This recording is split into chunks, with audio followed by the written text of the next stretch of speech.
I feel like I'm in the Arctic Monkeys. It's my third time headlining this fantastic event and things. The first time I did it was, I think it was pre-COVID with Teacher Toolkit and Joe Payne. And then I had the luxury of doing my very final Parklands speech in just a couple of months ago in February. And then I went into retirement and things. I thought I can't carry on doing the same speech as I've been doing for the last 4 or 5 years when I've been gone 6 months.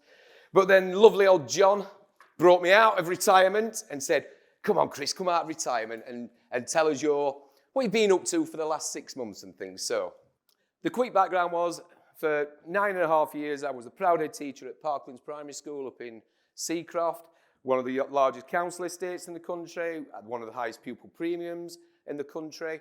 And we never let deprivation affect us. You know, we wanted to aim for the top. And quickly, in summary, we took the school into the top 1% of schools in the country in maths. Caused me problems with my governors because they wanted to know why reading and writing was only the top 5% and things. So, but we move on, and then we can't say this word, but then those people that beginning with the letter O came in and gave us a grade that began with the letter O as well. But that to me, it sort of means nothing. So I could have sat and I could have just stayed in that school, picking up my lovely salary, ticking along. But I've always wanted a challenge. I've always fancied having a challenge, and I was given the option to move down to Birmingham to sort of help run 4 schools in a trust where 1 school was good and 3 were in a category. So I knew what a gamble it was, because if it had gone pear-shaped, because with a new DFE ruling now, if you've got a double strike, if you've got RI, then you lose the school, you lose the trust. Now, bearing in mind that 2 of our schools, one's got 800 children in, and one's got 750 children in. If we were to lose one of those schools with a double RI, then I'd be looking for a new job in September. All right, John? So, as I said, 1 school was good, the other 3 was in a category, but I don't get up in the morning not to want a challenge. We challenge children all the time, so I wanted to challenge myself. So I thought, we'll go for it. We'll go down there. You know, and in the last 8 weeks, I've had 2 of those visits from the people in suits, and I'm so proud of the staff, and I'm so proud of the children, and I'm so proud of the entire communities, because we no longer sit on 3 in a category and 1 good. We've now flipped it round. I can't tell you officially because one of the reports hasn't come out yet. But let me just tell you, it might be a year in September, John, because it looks like I'm going to be here still in September. Okay? So, did the gamble work out? Yes, it certainly has, and things. And that's the sort of message that I like to give to my staff and things. Now, obviously we've only been there for 6 months, but again, I took in the strengths that I'd taken into Parklands, which was inadequate when I took that over and things, and everything had to be built on well-being. Everything was essential that the well-being of the staff, the children, came first. Now, teachers are fantastic, but for me, you know, part of that team are the teaching assistants, the learning mentors, the office staff, the caretaking staff, the kitchen staff, everybody that without one of those elements, you don't have a school. So the staff and the schools enjoyed when I first started, because the first thing I did was I booked an event just for teaching assistants, learning mentors, office staff, and they were like, wow, we've never had anything like this. A lovely lunch, brilliant speakers, where the entire focus was about their CPD and how to move those people on and things. So that was one of the most important things, to get the entire team on board. And of course, I didn't want to create 4 new Parklands, okay? Because all 4 schools were different. And you've got to run a school on your own personality, and you've got to run a school the way in which your community sort of needs you to do. So I basically went into the schools, and it was great, because on the first week in January, the head teachers were sat there, and I said to them, don't look so worried, because you've got to remember, I was sat in your chair this time 2 weeks ago. So we've got to actually, I know the pressures that you guys are on, and I'm not going to be here saying, do this, do that, do this, why is that so rubbish, why is that? But by working together and collaborating, we can make a huge difference. And that automatically got their heads on board because they didn't think, oh, this bloke's coming in now, he's going to make us all pretend they're Ant and Deck on a Friday and assembly and things. So it was important for me to have a high profile so the people knew that I worked in the trust and things. So I had spent lots of time with parents and having parent meetings and sharing the sort of things that we've done, you know, in my community with my family and things. So it was having the parents, and it was about leading from the front with the staff. So in all the schools, I was looking up, I did 2-hour twilights, again, showing them some of the highlights of what we've achieved, our vision of how we can improve, and that had a huge effect. Now, luck happens and luck follows you around sometimes, but if your luck runs out and you get knocked down, you just got to get up and sort of learn from it. Drew Povey put a lovely tweet out this morning saying, we learn more from the mistakes we make, as long as we don't keep on making the same mistake.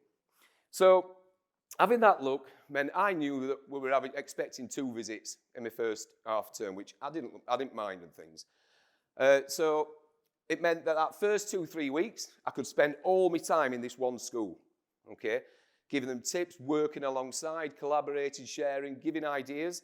And then the suits came, and that moved up to good, so that was fantastic. And he was inadequate before, so to have a double jump, you know, was absolutely hats off to that school and that community. And then it meant I could turn my attention for the next month on the second school that was due. So now that one's been done, I can now move to the 3rd school and then to the 4th school. But how we did it was I pinched this line off my CEO, my boss, the brilliant Mr. Unwin, the king of the curriculum. And he'd give me this terminology, Chris, our job with these heads is to give them balloons, okay? Give them a balloon, okay? Which was our way of saying, let's give them an idea. Let's give them something that they take control of. So we give them a balloon, which is an idea, and they can either pop it and ignore it, or they can, I'll have to learn how to do this for next time, or they can twist and turn it and mold it however they want it, so it turns into a little poodle. And I had a lovely slide of that as well, and things. So, but it was the idea that we are there to support, we are there to give you what we think you need, but it's your school, it's your community. I'm up in lovely Leeds. You know, I'm in inner city Birmingham now, okay? So I don't know the communities like the head teachers do. So it was so important for us that we empowered and we gave the autonomy to those heads, which comes on to the sort of structure, the structure of our trust, okay? Now, we like to think that we're like the 2nd generation of trust now, because traditional trust, nothing wrong with this at all, they tend to cascade information down. So the executive team are here, and they'll sort of dictate, in a nice way, what schools are doing. Right? We've got a good deal on Read Write Inc. We're all doing Read Write Inc. Okay, we've got a great deal on White Rose Maths. We'll all use White Rose Maths and things. Oh, I've just got a 10 out of 10 so far. It's going to go down now, isn't it? So it was about giving these balloons and then giving these ideas, but not dictating from the top. We've set up our trust, so we operate below the schools. Okay? So instead of us dictating, we support the schools. So, for example, one of our schools use Read Write Inc. They love it. The other school down the road loves Sloppy Phonics. They love it. So one school uses White Rose Traditional Maths, another uses Abacus Maths, another uses the White Rose Power Maths and things. But it's so important, it's so essential, that if you've got something working for your community and your children, your schools, you keep it. You know, one size doesn't fit all and things. So it was absolutely essential, as I said, that we gave this support from here upwards. And that was the sort of terminology from the balloons and other such things. So, as I said, well-being is everything, okay? And one of the most important things, how do I relax and how do I switch off from things? I spend my time with my children, okay, and my lovely wife and things. And the reason why I've taken this philosophy of my 3 children and put it in the context of my 4 head teachers, okay, because I've got 3 children. 3 brilliant videos you're missing here and things. I've got my lovely 19-year-old who's just come back home from Sheffield Uni after a year. By the way, he failed his SATs at year 6, so he started high school thinking he was a failure. Sheffield Uni now, so proud of him. Except when I had to get him up on Monday morning at 1:30 in the afternoon to come and hit some golf balls when we were like, oh, I'm on holiday. And it's like, up and things. But he is sport Billy, football, cricket, golf, tennis, but he's got by academically. I then compare him to my 15-year-old daughter, our lovely Daisy, okay, who is an academic. You're on holiday sometimes. You're in the Algarve, you get a knock on the door and it's Amazon delivering her some reading books because she's ran out and you're like, get in the pool like everybody else and things. But totally and utterly different to her brother. Although, to be fair, since he's been back home for the last 3 weeks, they've got on like a house on fire. So that's great. And then, so I've got her, and then I've got, we wanted to do it all again. Now, because our Sammy's gone to university now, Mrs. Dyson says, we've got a spare seat in the car. Shall we have another one? And things. So don't anyone tweet that. Don't want to get trouble when I get home. So we've got our lovely Delphi, who's just 6, okay? And she is totally different to our Daisy, pretty similar to our Sammy and things. But all 3 children are totally different. Now, it's quite funny because I took a phone call on Tuesday coming down because I normally work from home on a Friday. And then I got a phone call saying from my children's school principal saying, oh, someone's dropped out the speech for the prize giving Friday afternoon. Can I do it? I went, don't normally work Friday afternoons. This sounds so exciting. I can imagine our Daisy, 15, sat for prize giving with all the mates when they suddenly announced that I was coming out to do the awards. Oh, her face would have been priceless.